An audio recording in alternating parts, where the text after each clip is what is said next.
It's me, Joshua from the future. You can tell because I look much smarter than Joshua from the past. The reason some of you are seeing this video in your notifications twice is because I have re-edited it and re-uploaded it to make it more clear when I'm flying the quadcopter with air mode and when I'm flying it without air mode. Here's how these videos get made. I fly 5, 10, 15, 20 packs with the quadcopter. I form an opinion that I want to put into the video about how it flies. Then I edit the packs all down so that you don't have to sit there and watch 30 minutes of flying where I'm going, And in the process of editing this down, I did not make it clear when the quad was and wasn't flying with air mode enabled. The quad ships with air mode disabled, and that means when you lower the throttle all the way down, it kind of just goes and falls out of the sky. Even with air mode enabled, I still think, well, you'll see the final opinion, but I'm gonna do a couple extra flights here just to make sure it is really clear when it does and doesn't have air mode enabled. For $1 million, can you name the smallest quadcopter available today that has onboard 1080p high-definition recording? Would you believe me if I told you that there's a 65mm tiny whoop class drone with a split-style camera on it that does onboard high-definition recording? You wouldn't? Okay, well, I guess there's no point to this video then. I guess this just doesn't exist. I'm Joshua Bardwell. You're going to learn something today.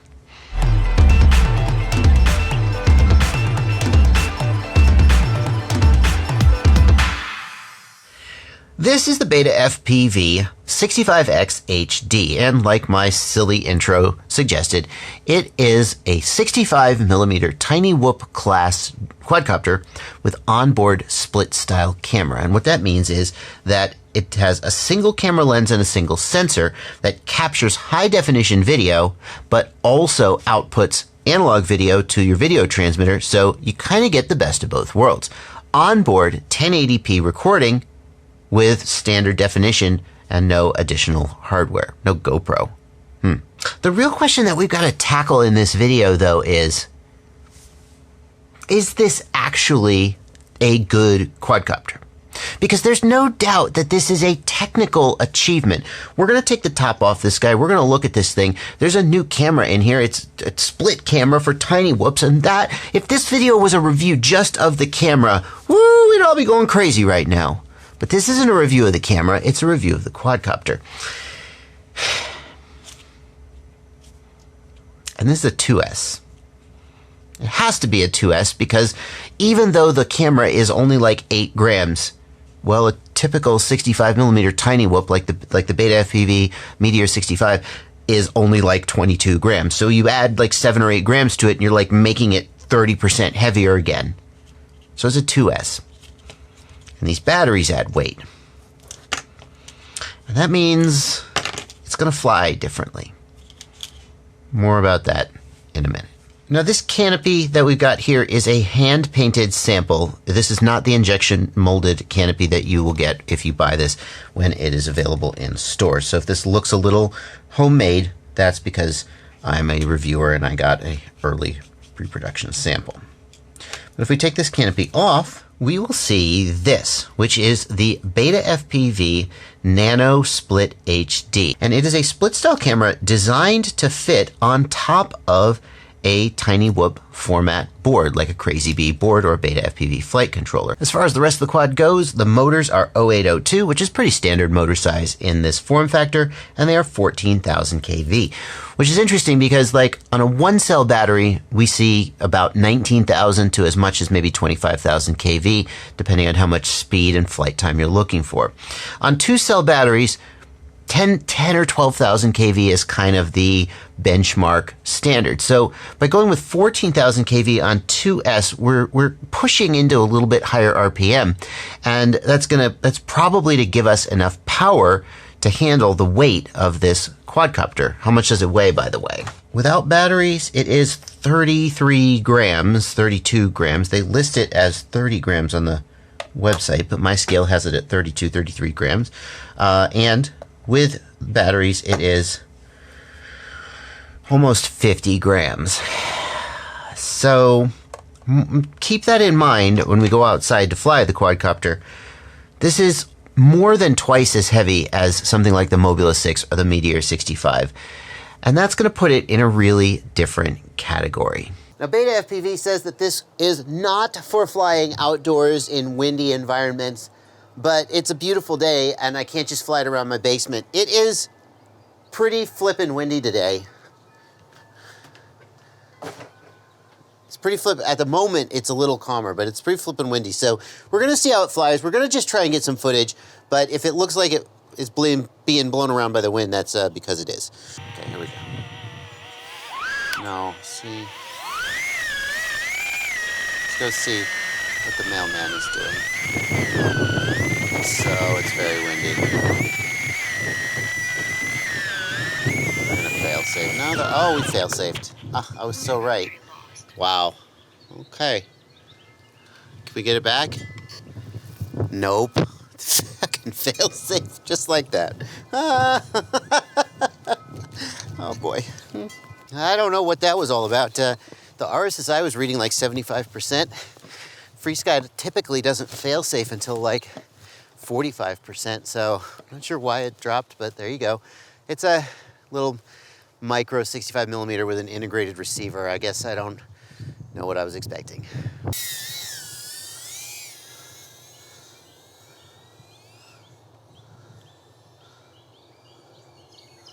Okay. So out here, just cruising around, I feel like this is the kind of thing this quad is made for. If you want fast racing acro, like the Mobula 6 or the Beta Meteor 65 are going to do a much better job. They're just lighter, faster, more maneuverable. And this little guy, oh my gosh, well, telemetry lost. Telemetry recovered. Point made. In addition to flying it with air mode enabled, I am also switched to D8 mode. Originally I flew it all on D16 mode and I had a lot of problems with range. Sometimes these little receivers have more range in D8 mode than D16, and so we're going to see also if that helps. Don't pay attention to the RSSI in the lower right of my DVR because obviously that, oh, well, I was about to say, don't pay attention to that RSSI because it reads 49% just because it's not working, but clearly we still have some issues with range. Okay, so going to D8 mode doesn't seem to have fixed the range issues. That's a shame. Let's try a little bit more of freestyling and make sure you guys get to see this guy in its full trim. So you can see that it does. Oh, it's going to fail safe. Oh, flip. Flipping.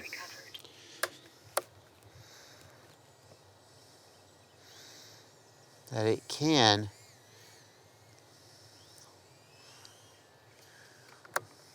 So it's not spectacular, but it's better with air mode on than with air mode off. And yeah, you should definitely turn air mode on. I don't know why they ship it with air mode off. They really shouldn't do that. So I think we've demonstrated that this guy basically isn't good at freestyle. I know somewhere out there's someone who has got some video up of them freestyling it, but like all I asked it to do was a freaking roll and it kind of went, so maybe it can freestyle. Maybe somebody like Nick Burns could put a great tune on it and make it freestyle, but if what you want is freestyle, that doesn't seem to be what this guy is focused at. I should say, I watched Mr. Shutterbug's review of this quadcopter. If you don't know him, if you're into micros, you probably do know him, but check out Mr. Shutterbug. I'll link to his review of this quad down in the video description. He said that if you really want to freestyle this, you should put it in a 75 millimeter frame with some 40 millimeter props and it would be much better. I think he might be right there. Let's try to figure out what this is good at. What I want to do is give you guys a little tour of my office using this high definition whoopee style quad. Let's see how that goes.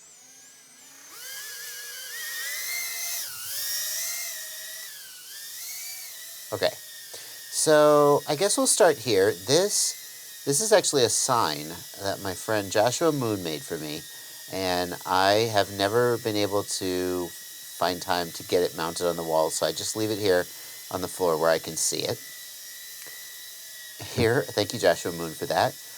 Here are some of my tools. I keep my tools on a magnetic knife rack. It means that your tools all end up magnetic, which could be seen as a good or a bad thing, but I think it's useful. Not if you work on computers. I've got some, here's my multimeters, a caliper. I got all my glues and other supplies here in the corner, and then some miscellaneous like parts up here. Let's see if I can get a good look at those. Some old cameras and video transmitters and things. That's how my camera is mounted for my bench.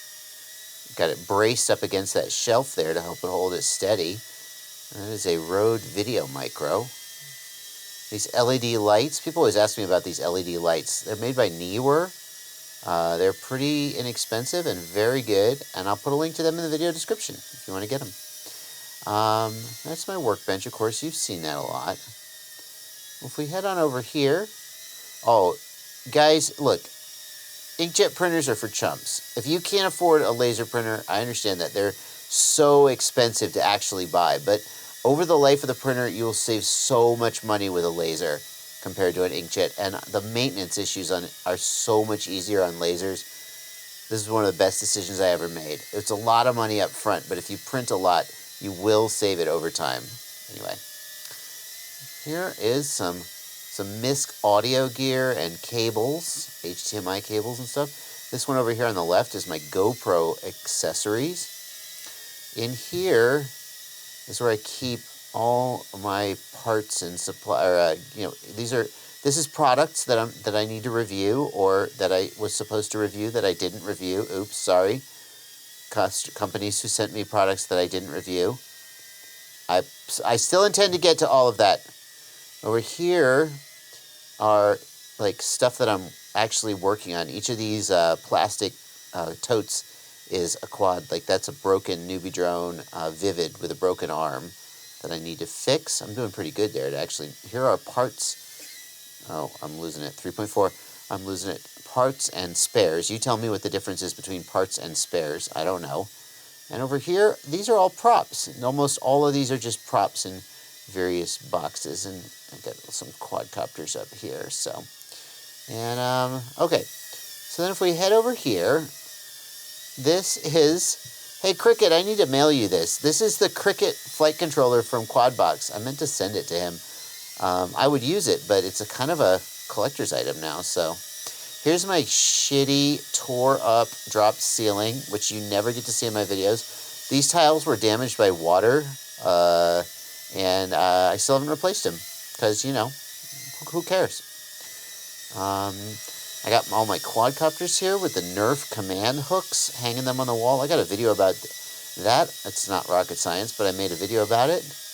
Got some quadcopters here. Some of you guys have seen me build a lot of these. There's my Bite Frost quad, BetaFPV 95X. People ask me, hey Bardwell, how do you store your batteries when you're at home? This is it. This is not the safest way to do it, but this is how I do it. And, you know, fingers crossed, if there's ever a fire, it'll be bad, but so far, so good. Okay.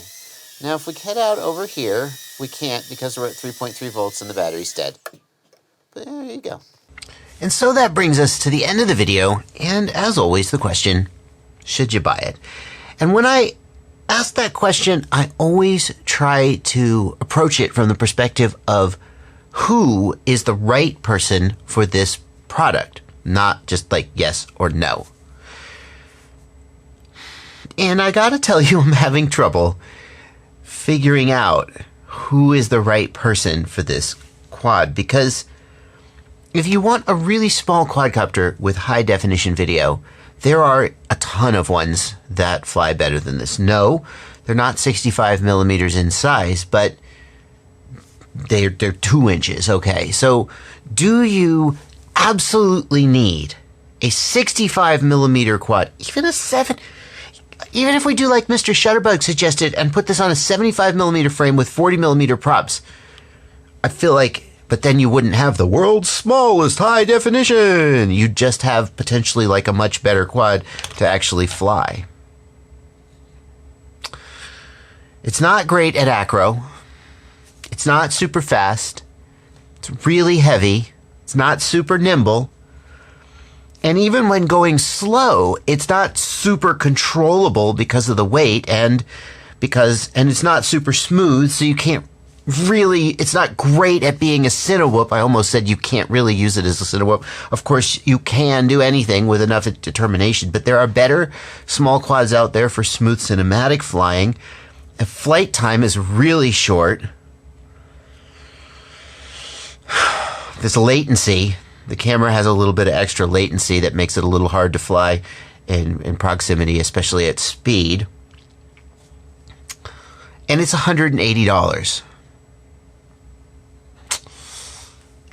There are way better quads out there already that can do almost anything you could ask this quadcopter to do for less money, unless you absolutely need high def recording in a 65 millimeter, not 75, 65 millimeter quad, in which case this seems like an okay approach. But I do think it's really exciting that there is a tiny whoop capable split style camera, and I do think we're going to see some very interesting and exciting builds coming out using this camera, which, by the way, the camera is really decent.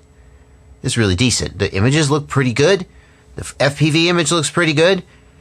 I think the camera is the real star of this show, and it just feels like BetaFPV was so excited to say that they had a 65 millimeter high definition tiny whoop that they forgot that there's more to.